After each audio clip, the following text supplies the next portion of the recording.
Hi friends, आज हम secular matrix को किस तरह डिराइव किया जाता है वो आज हम सीखने वाले हैं। इस वीडियो में और ज़्यादा हम ये भी सीखने वाले हैं कि सेक्युलर मैट्रिक्स से जो हमारे मॉलिक्यूल के एनर्जी लेवल होते हैं जिसको हम बोलते हैं BMO energy level, ABMO energy level और NBMO एनर्जी लेवल, तो ये सब एनर्जी लेवल की एनर्जी हम किस तरह फाइंड आउट करते हैं वो आज हम ऐसे सीखने वाले हैं। तो उससे पहले हम वो सीखेंगे कि how to derive the secular matrix for the any molecules. तो वो बहुत इजी तरीके से आज हम सीखने वाले हैं। आप याद रखिए, इस वीडियो को सब्सक्राइब करना कभी ना भूलें। तो हम शुरू करते हैं, how to derive the secular matrix और energy level for the molecule. तो पहले हम एनर्जी की बात करेंगे कि कोई भी सिस्टम हो, वो सिस्टम के लिए हम एनर्जी किस तरह फाइंड आउट करते हैं। तो इसके लिए हम सब जानते हैं, हम इस इक्वेशन का यूज़ करते हैं, E is equal to integration psi H psi into D R upon integration psi square into D R. तो इस इक्वेशन से हम एनर्जी किसी सिस्टम का फाइंड करते हैं।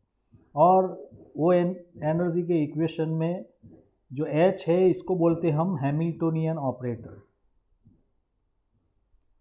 वो हैमिल्टोनियन ऑपरेटर भी आप जानते हैं, तो एनर्जी के लिए उसका यूज़ हम करते हैं। और इसमें जो है साई, इसको बोलते हैं हम सिस्टम का वेव फंक्शन। तो वो वेव फंक्शन हमारे पास अगर हो तो हम एनर्जी कैलकुलेट कर सकते हैं। तो वेव फंक्शन के लिए क्या करें, तो वेव फंक्शन हम ऐसे डिराइव कर सकते हैं कि वेव फंक्शन किसी भी मॉलिक्यूल का जो हो तो इसको किस तरह लिख सकते हैं। इसके लिए हमारे पास वो मेथड है LCAO, linear combination of atomic orbital.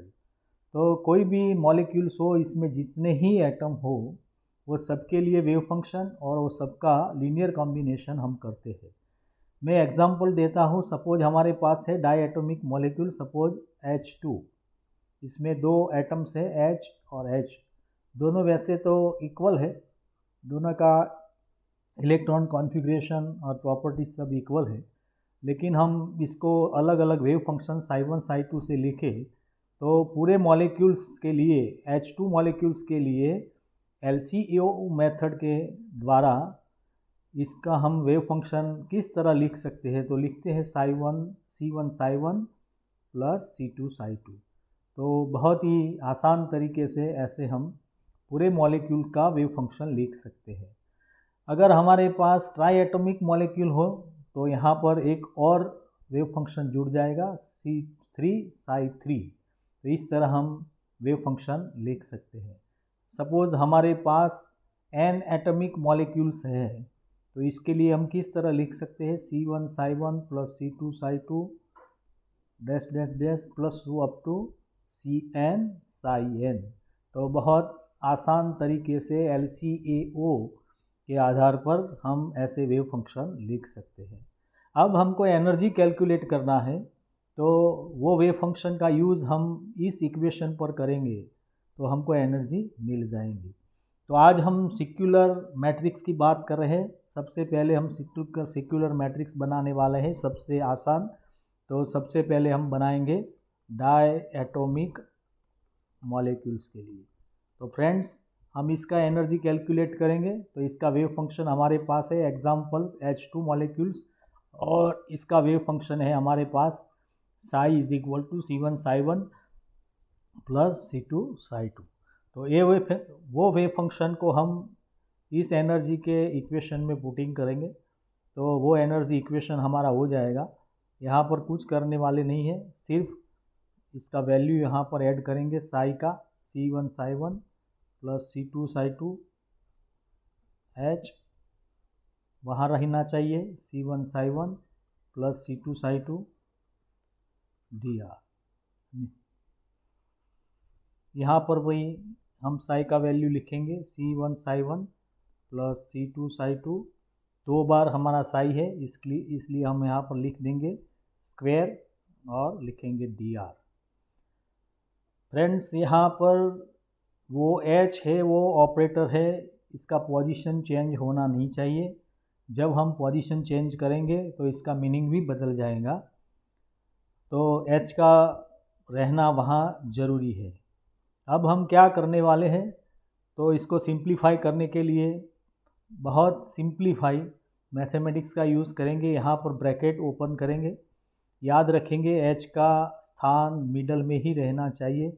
और जब ब्रैकेट ओपन करेंगे तो इसमें C1 Ψ1 और C1 Ψ1 इसके बीच में एच होना चाहिए।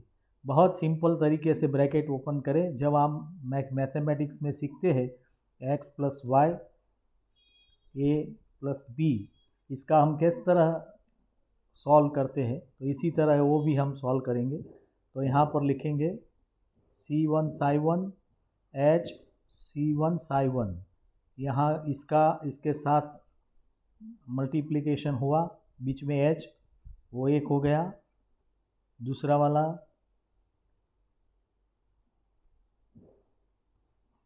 C1 Ψ1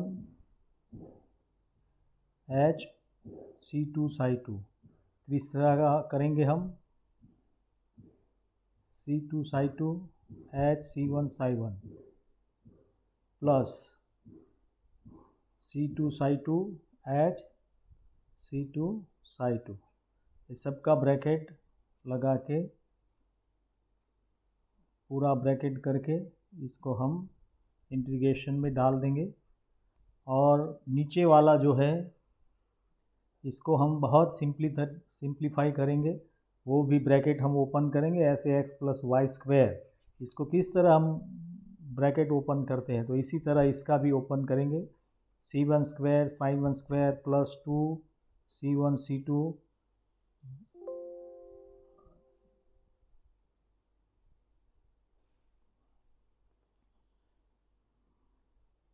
फिर से आ जाएंगे Ψ1 Ψ2। यहाँ पर h नहीं है इसलिए हम इसको आसानी से लिख सकते हैं Ψ2 square C2 square Ψ2 square bracket दिया। तो इस तरह हम इसका ब्रैकेट ओपन करेंगे। अब हम क्या करने वाले हैं, तो इसके लिए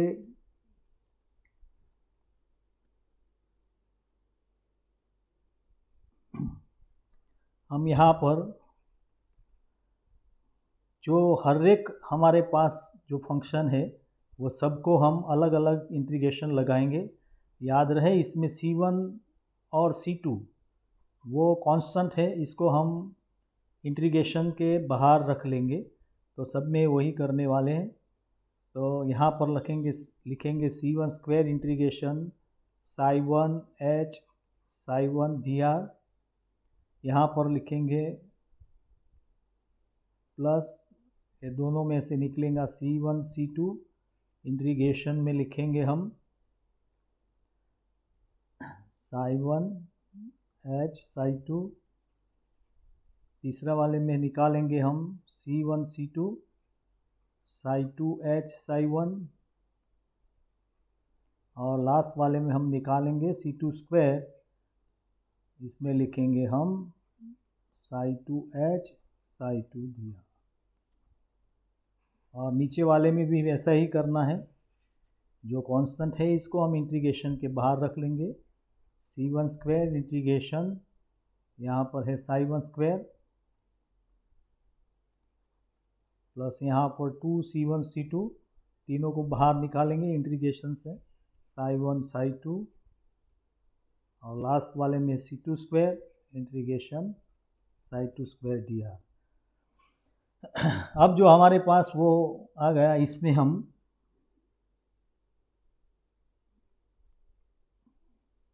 क्या करने वाले हैं, तो यहाँ पर हम कुछ छोटे छोटे सिंबल का यूज़ करने वाले हैं। तो इस छोटे छोटे सिंबल का हम यूज़ करेंगे, इसको कैसे लिखते हैं वो हम एक बार और देख लेते हैं। तो हमारे पास जो इंटीग्रेशन है इसमें ऐसा आता है Ψ1 H Ψ1 dr। तो ये पूरा इंटीग्रेशन फंक्शन है, इसको हम कैसे लिखेंगे, तो बीच में h है तो यहाँ पर h दोनों तरफ, h के दोनों तरफ Ψ1 है तो यहाँ पर लिख देंगे H11। तो इस तरह हम किसी भी वेव फंक्शन में जब h आता हो सपोज हमारे पास ऐसे साई आई एच साई जे है, तो इसके लिए हम लिख सकते हैं एच आई जे। तो इस तरह बहुत इंटीग्रेशन को बहुत छोटे से सिंबल में हम लिख देंगे। अब और एक दूसरी बात याद रखना है कि अगर बीच में एच नहीं हो, मतलब कि साई वन डी आर हो, मतलब कि psi one square D R हो, तो इसके लिए हम एस सिंबल का यूज़ करेंगे। दो हमारे पास वेव फंक्शन है साई वन, तो यहाँ पर लिखेंगे एस वन वन। अगर अलग अलग वेव फंक्शन है साई आई साई जे, बीच में एच नहीं है, तो हम इसके लिए एस करेंगे यूज़। और दो वेव फंक्शन का सिंबल है जो उसका क्रम है, इसको हम लिखेंगे एस आई जे। तो इसी तरह हम सिंप्लीफाई करेंगे। तो बड़े बड़े ऐसे हमको इंटीग्रेशन नहीं लिखने हैं, अब ऐसे में हम कर देंगे। और एक दूसरी बात याद रखना है, हमारे पास H है, इसको हम बोलते हैं हैमिल्टोनियन ऑपरेटर। तो फ्रेंड्स आपको मालूम है वो हैमिल्टोनियन ऑपरेटर है, वो हर्मिशियन है। और हर्मिशियन ऑपरेटर का जो कंडीशन है वो भी आपको मालूम है। जब कोई भी ऐसा ऑपरेटर हर्मिशियन हो, तो इसके लिए वो कंडीशन है कि अलग जो दो वेव फंक्शन होते हैं, वो अलग अलग वेव फंक्शन को हम ऐसी तरह अलग अलग तरीके से इसको ऑपरेट करेंगे और इसका इंटीग्रेशन हम लगाएंगे, तो दोनों का वैल्यू हमको इक्वल मिलेगा। तो इसीलिए हम बोलते हैं कि H वो है हर्मिशियन ऑपरेटर। तो हर्मिशियन ऑपरेटर है, इसलिए हम इसका क्रम चेंज कर सकते हैं। किसका क्रम चेंज कर सकते हैं?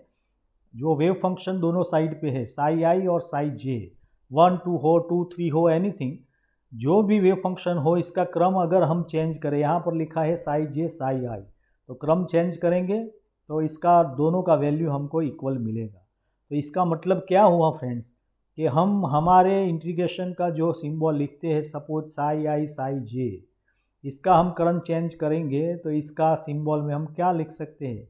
एच जे आई। तो इसी तरह हम लिख सकते हैं H12 है, तो इसको हम लिख सकते हैं H21।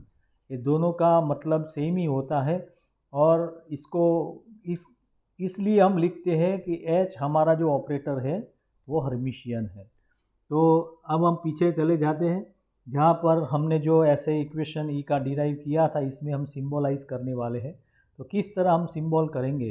तो यहाँ पर देखिए C1 स्क्वायर है, इसको हम यहाँ पर लिख देंगे C1 स्क्वायर इज इक्वल, यहाँ पर है psi one H psi one D R, तो यहाँ पर क्या लिखेंगे हम?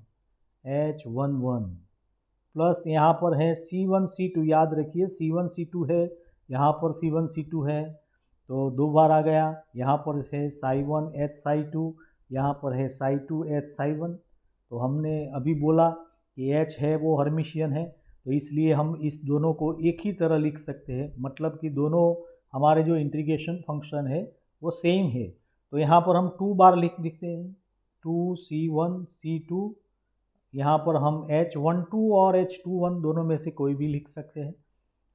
और लास्ट वाला हम है C2 स्क्वायर, इसमें है साई टू H, तो यहाँ पर लिखेंगे C2 स्क्वायर H22।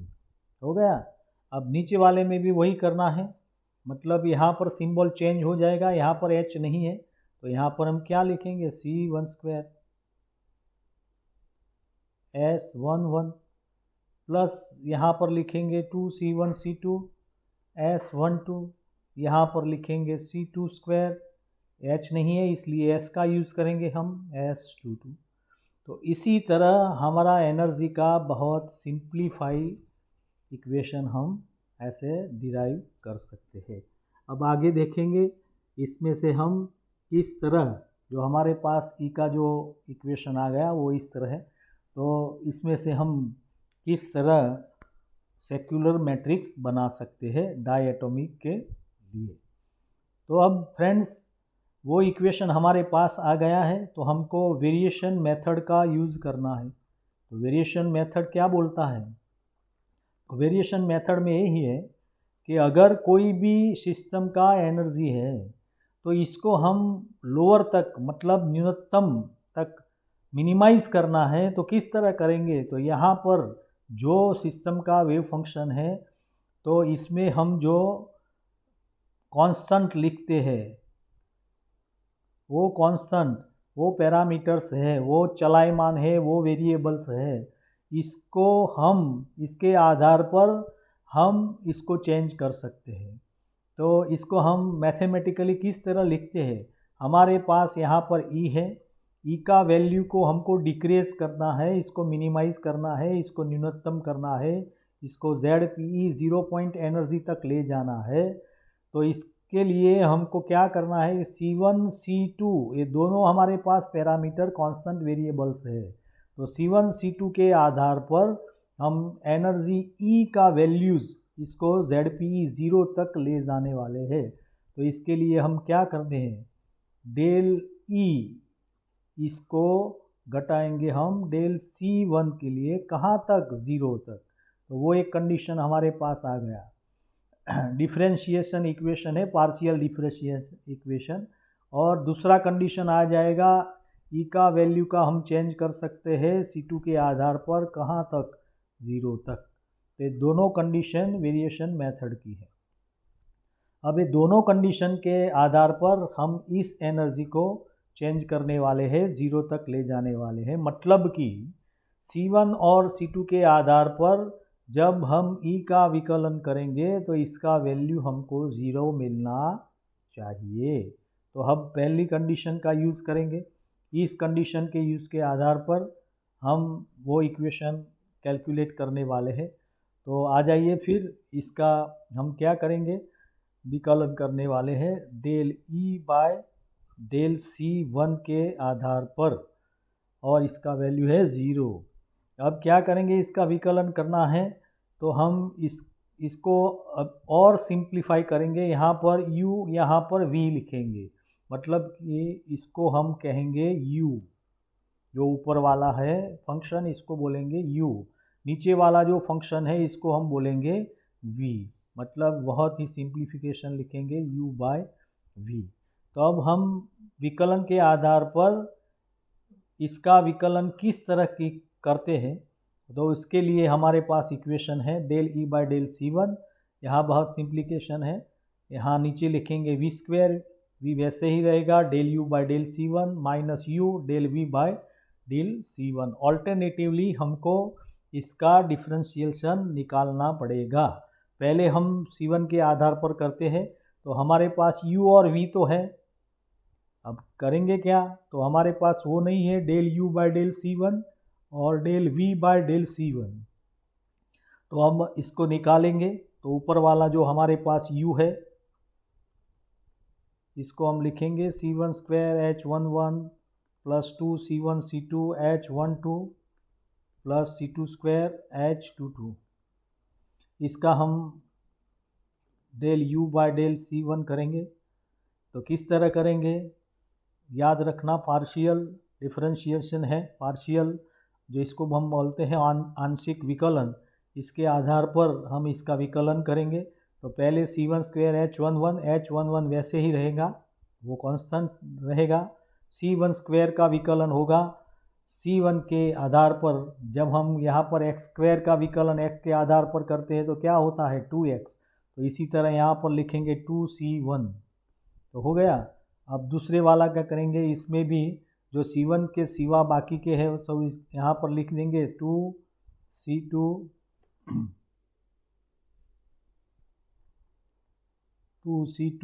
H12। इसको हम यहाँ पर पहले लिख देंगे। बाकी रहा हमारे पास C1, तो C1 का विकलन, जैसे x का विकलन x के आधार पर करेंगे तो वो 1 आएगा। तो यहाँ पर हम C1 का विकलन करेंगे तो इसका विकलन 1 आएगा, यहाँ पर लिखने की ज़रूरत नहीं है। और बाद में लास्ट वाला, यहाँ पर C1 है ही नहीं, यहाँ C1 है ही नहीं, तो ये सब कांस्टेंट हो गए। तो सब कांस्टेंट है, इसको लिए हम लिखेंगे 0। तो वो हो गया। अब दूसरे वाला का हम कैसे करेंगे, del v by del C1, नीचे वाला जो हमारे पास v है इसका करेंगे। तो यहाँ पर है C1 स्क्वायर S11, फिर से हो जाएगा 2C1 S11 वैसे रहेगा। यहाँ पर 2C2 S12 और बाद में जो C1 है इसका हो जाएगा 1, और लास्ट वाले में यहाँ पर C2 है ही नहीं तो हम लिखेंगे 0। तो हमारे पास ये दोनों वैल्यूज़ आ गई। एक आ गई हमारे पास del U by del C1, दूसरी आ गई del V by del C1। अब करना है क्या है फ्रेंड्स, हमारे पास जितनी ही वैल्यू है, जैसे कि हमारे पास del E by del C1 की वैल्यू है 1 0, याद रखिए। दूसरा वैल्यू है हमारे पास del U by del C1 और तीसरा del V by del C1। ये तीनों का जो वैल्यूज़ है हम इसी इक्वेशन में डालने वाले। तो यहाँ पर हम डालेंगे पहले तो del E by del C1, इसको हम लिखेंगे 0, V को वैसे ही रहने देते हैं। पहले हमने लिखा del U by del C1, तो वो कैसा आया, यहाँ पर देख लीजिए 2C1H11 प्लस 2C2H12, तो यहाँ पर लिखेंगे प्लस 2C2H12 माइनस U वैसे ही रहेगा। अब देखिए del V by del C1, इसका वैल्यू क्या आ गया, 2C1S11 2C2S12, तो यहाँ पर लिखेंगे 2C1S11 प्लस 2C2S12 और नीचे वैसे ही रहने देंगे V स्क्वायर। हो गया। अब ये वैल्यू पुट आउट करेंगे और बाद में हम इसको सिंप्लीफाई करेंगे। V स्क्वायर यहाँ पर जाएगा 0 हो जाएगा, बाद में हमारे पास ऐसे ही रहेगा। तो हम इसको लिखेंगे V ब्रैकेट में C1H11 प्लस 2C2H12 माइनस ऐसे ही लिख देंगे इज इक्वल टू 0। अब और ज़्यादा मैथमेटिक्स यूज़ करते हैं।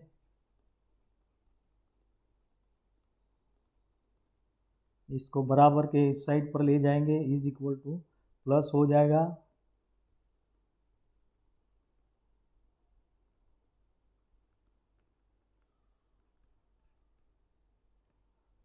अब दोनों तरफ से 2 जो है सब में है तो कॉमन निकालेंगे, दोनों तरफ से निकल जाएगा।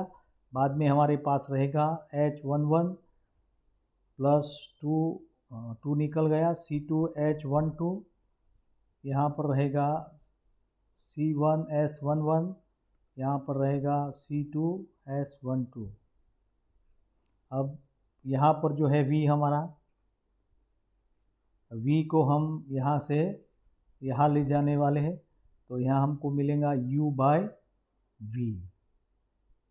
तो U बाय V हमने ऐसे कैसे निकाला था, U बाई Q लिखा था। तो पहली स्लाइड में हम जाते हैं, यहाँ पर U बाई V किसको लिखा है हमने, तो U बाई V इसका मतलब है यहाँ पर हमने लिखा था E इज इक्वल टू, ऊपर वाले को बोला था U, नीचे वाले को बोला था V, मतलब कि E is equal to U by V। तो हमारे पास U बाई V का मतलब है E एनर्जी। तो यहाँ पर हम लिख देंगे फिर से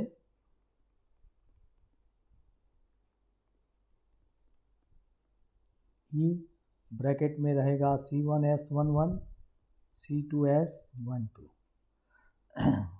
और सिंप्लीफिकेशन करेंगे। जो C1 वाले हैं सबको इकट्ठे करते हैं, C2 वाले हैं इसको सबको इकट्ठे करते हैं और इसमें से C1 C2 हम कॉमन निकालते हैं। तो यहाँ पर आ जाएगा C1, यहाँ पर होगा ब्रैकेट में H11, ये C1 वाला जो फंक्शन है इसको इस तरफ ले जाएंगे, E अंदर ले जाएंगे, C1 कॉमन निकल जाएगा तो वो रहेगा, यहाँ पर आएगा माइनस हो जाएगा, ब्रैकेट में आएगा ES11 और यहाँ पर है C2 तो इसको कॉमन निकालेंगे, ब्रैकेट में रहेगा H12, इसको यहाँ पर ले जाएंगे, ब्रैकेट ओपन करके C2 कॉमन निकल जाएगा, बाद में यहाँ पर रहेगा माइनस, यहाँ पर आएगा माइनस हो जाएगा ES12 इज इक्वल टू 0। तो हमारे पास वो एक इक्वेशन आ गया, बहुत सिंप्लीफाई इक्वेशन है। इसके आगे वो डिराइव करने के लिए हमने वो कंडीशन अप्लाई की थी del E by del C1 is equal to 0, और हमारे पास दूसरी कंडीशन है del E by del C2। इसी तरह जो ऊपर वाले हमने C1 के आधार पर विकलन किया, इसी तरह हम C2 के आधार पर इसका डेरिवेशन डिफरेंशिएशन निकालेंगे, इसका विकलन करेंगे।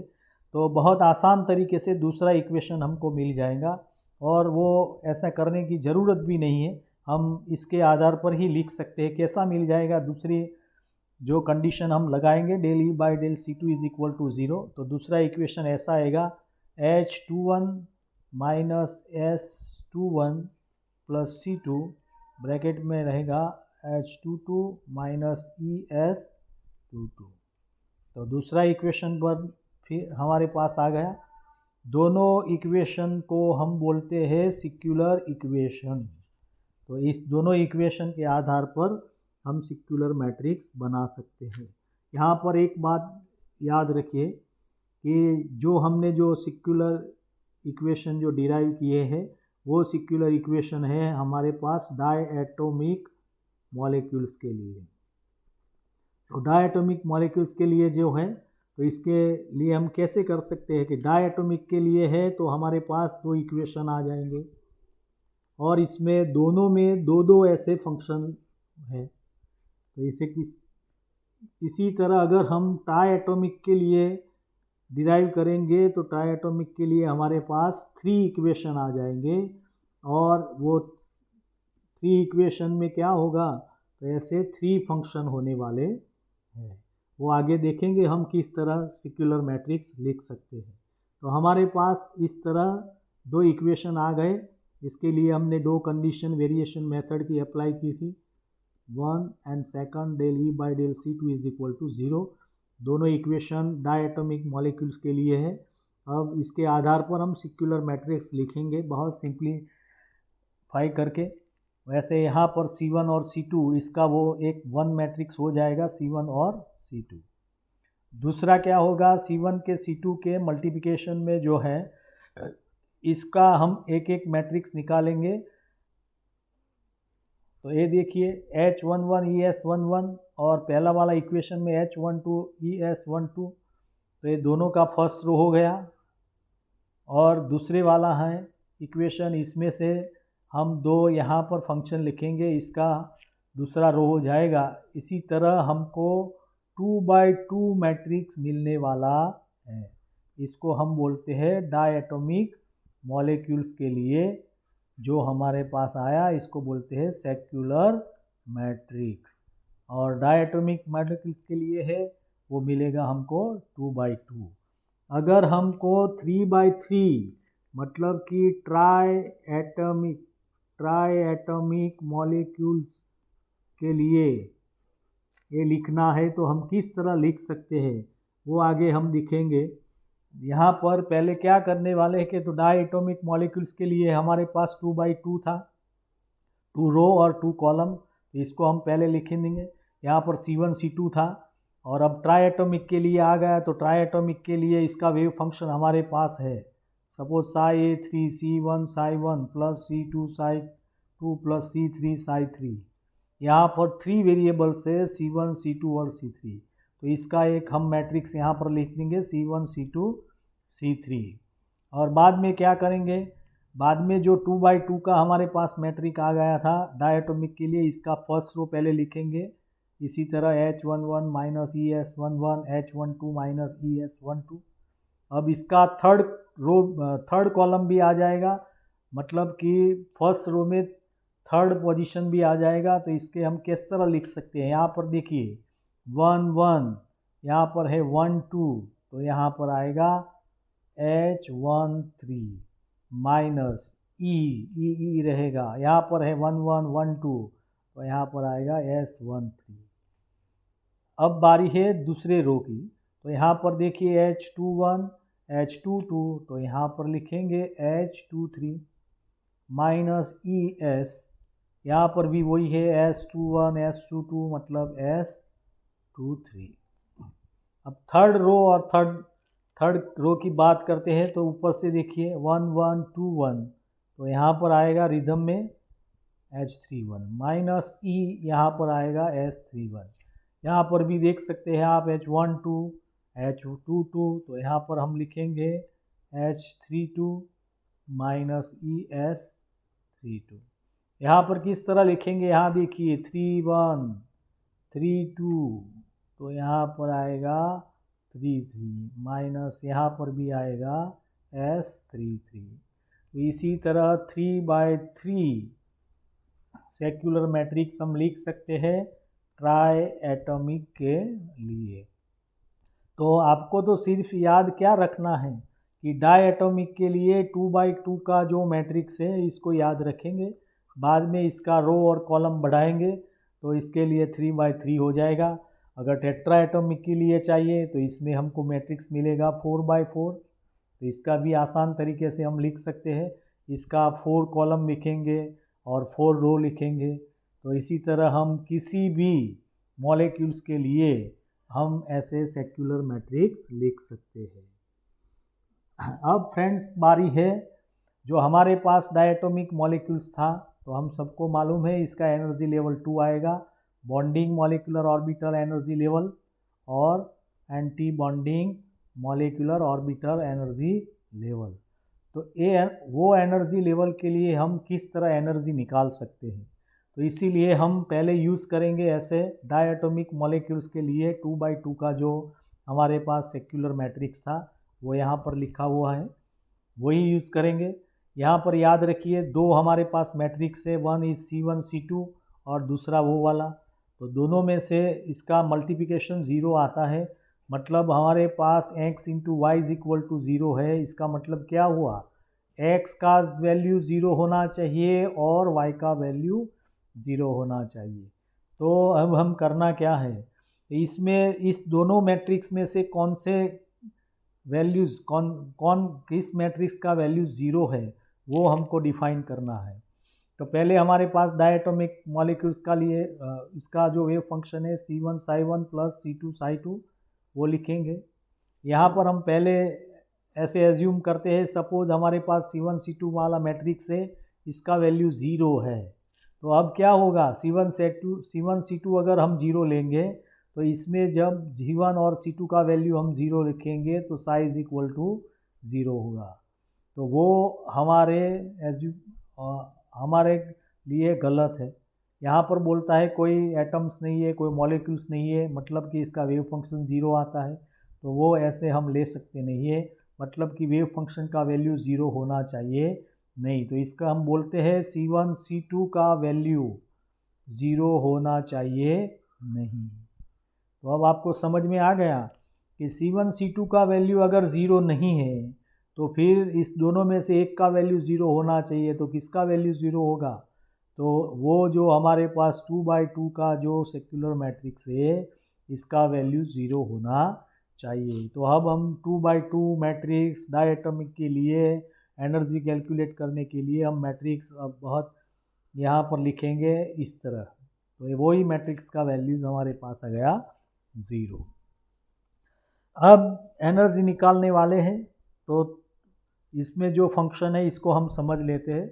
यहाँ पर जो इक्वल फंक्शन है S11 है, इस तरह S22 है, मतलब कि SII दोनों वेव फंक्शन इक्वल है। यहाँ पर हम लिख सकते हैं इंटीग्रेशन इसका फुल फॉर्म। वैसे पहले इंटीग्रेशन में से हम सिंबल निकाला था, अब सिंबल में से इंटीग्रेशन भी लिख सकते हैं, इंटीग्रेशन psi dr, और इसको हम बोलते हैं नॉर्मलाइज इंटीग्रेशन। तो नॉर्मलाइज इंटीग्रेशन है, इसके लिए हम वैल्यूज़ लिख सकते हैं 1। तो जहाँ पर S11 आएगा, S22 आएगा, S33 आएगा, वो सबका वैल्यू हम अब लिखेंगे 1। तो याद रहे यहाँ पर हम S22 और S11 इसका वैल्यू लिखने वाले हैं 1। और दूसरा इंटीग्रेशन हम निकालेंगे, यहाँ पर है H12 H21। पहले ही हमने इसको बोला था कि H हर्मिशियन है, इसको हम H12 और H21 लिख सकते हैं। इसको हम इंटीग्रेशन फॉर्म में लिखेंगे psi1 H psi2 dr is equal to psi2 H psi1 dr। इसको हम बोलते हैं बीटा, इसको हम बोल सकते हैं रेजोनेंस इंटीग्रल, मतलब कि संकलन पद इसको हम बोल सकते हैं। तो इसके लिए भी हम लिख सकते हैं H12 के लिए हम लिखेंगे H21, दोनों इक्वल ही हो जाएगा क्योंकि हर्मिशियन ऑपरेटर है। और एक बार और देखिए कि H11 और H22 दोनों की बार हम इक्वल क्यों लिखते हैं, इसका बोलते हैं अल्फा। इसको हम बोलते हैं कूलम्बिक इंटीग्रल, कूलम्बिक संकलन पद। तो इसको हम ऐसे क्यों लिख सकते हैं, तो हमारे पास अगर डायटोमिक मॉलिक्यूल्स है सपोज H2, तो इसमें दो हमारे पास जो हाइड्रोजन है वो इक्वल है, दोनों के लिए हम वेव फंक्शन लिखते हैं psi1 psi2, वो ऐसे फिजिकली इक्वल है, मैथमेटिकली हम अलग लिखते हैं लेकिन फिजिकली इक्वल है। तो इस दोनों के लिए हम H11 के लिए H22 लिख सकते हैं। यहाँ पर H11 है तो यहाँ पर H22 भी लिख सकते हैं, यहाँ पर H22 है तो यहाँ पर H11 लिख सकते हैं। तो अब ये सब वैल्यू के आधार पर वो सिक्युलर मैट्रिक्स को हम क्या करेंगे, बहुत सिंप्लीफाई करेंगे। तो यहाँ पर है H11, इसको हमने यहाँ पर वैसे ही रहने दिया, E लिखेंगे, S11 का वैल्यू आपको मालूम है, हम लिखेंगे 1, तो यहाँ पर लिख दिया 1। H12 माइनस ES12 वैसे ही रहा है। यहाँ पर क्या करेंगे, H21 है तो इसके लिए हम यहाँ पर लिख सकते हैं H12, जो वहाँ पर हमने देख लिया कि वो हर्मिशियन ऑपरेटर है। यहाँ पर S21 है तो यहाँ पर हमने लिख दिया S12, तो यहाँ पर S12 लिख दिया। वो भी आपको मालूम होना चाहिए कि इसके psi1 psi2 dr है, तो इसका हम क्रम चेंज कर सकते हैं psi2 psi1 dr। इसके लिए लिखेंगे S12, इसके लिए लिखेंगे S21, तो दोनों इक्वल हो जाएंगे। तो यहाँ पर S21 के लिए हमने लिखा है S12। यहाँ पर क्या करेंगे, S22 है, हम यहाँ पर बताया कूलम्बिक इंटीग्रल है, दोनों एटम इक्वल है, तो यहाँ S22 के लिए हमने लिखा H11, और यहाँ पर है S22 तो इसका आ गया 1, यहाँ पर हमने लिखा है S22 मतलब का 1, तो यहाँ पर लिख दिया 1।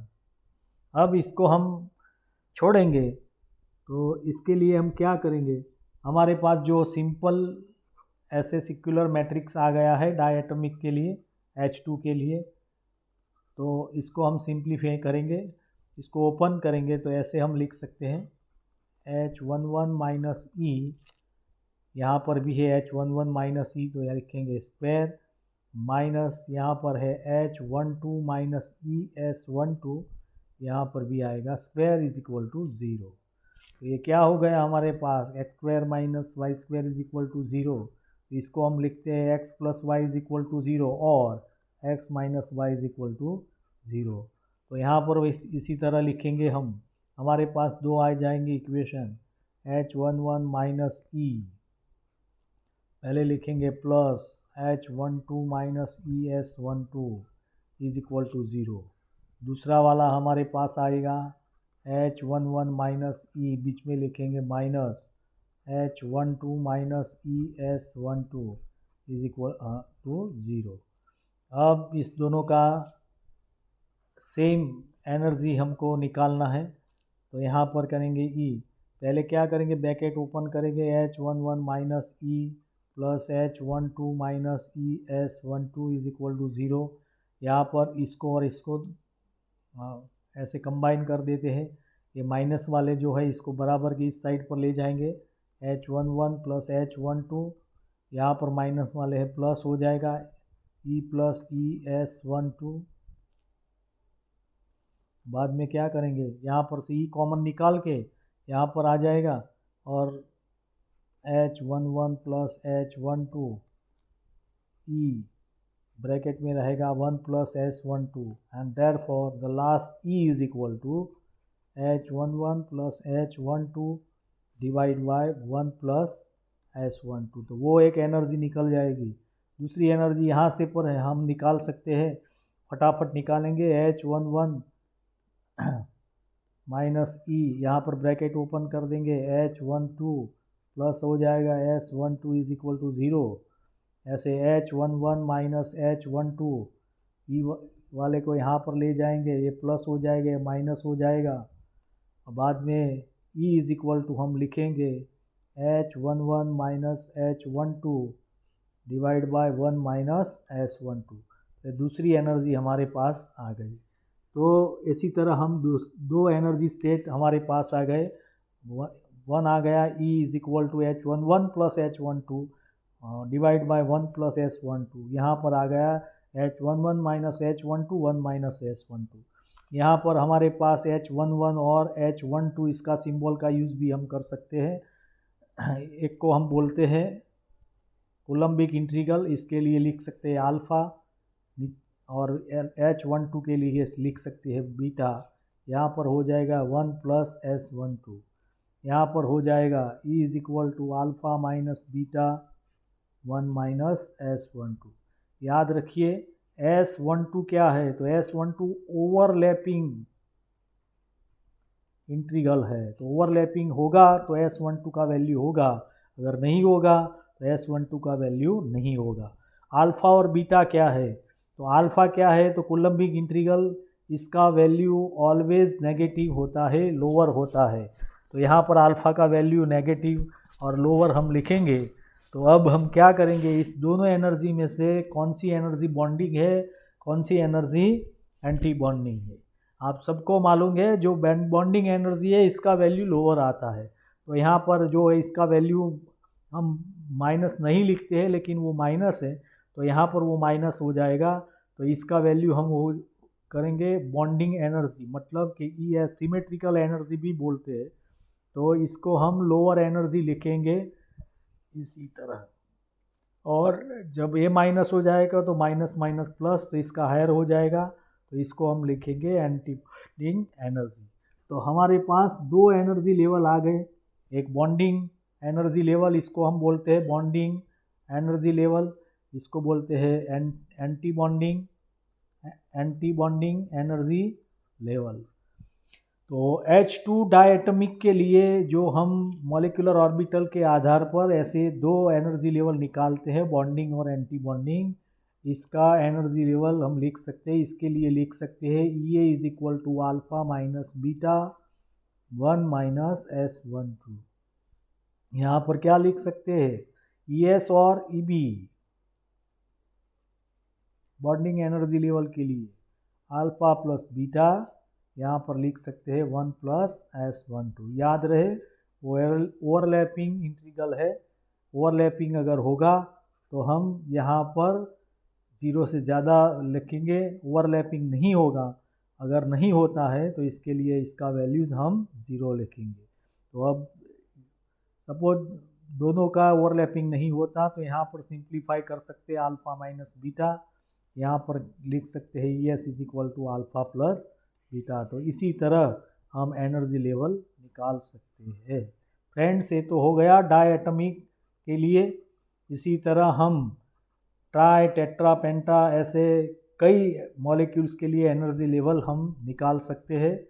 ये तो वही एनर्जी लेवल निकालने के लिए हमको ह्यूकेल थियरी का यूज़ करना पड़ता है। ह्यूकेल थियरी के आधार पर ऐसे सिक्युलर मैट्रिक्स का यूज़ करके हम ऐसे इस तरह एनर्जी लेवल कई भी मॉलिक्यूल्स के लिए निकाल सकते हैं। तो अगली वीडियो में हम ऐसे आप सबको सिखाएंगे कि ह्यूकेल थियरी क्या है और इसका एनर्जी लेवल हम किस तरह निकाल सकते हैं। Thank you very much. आप ऐसे हमारे वीडियो देखते रहे और इसको सब्सक्राइब करना मत भूलें।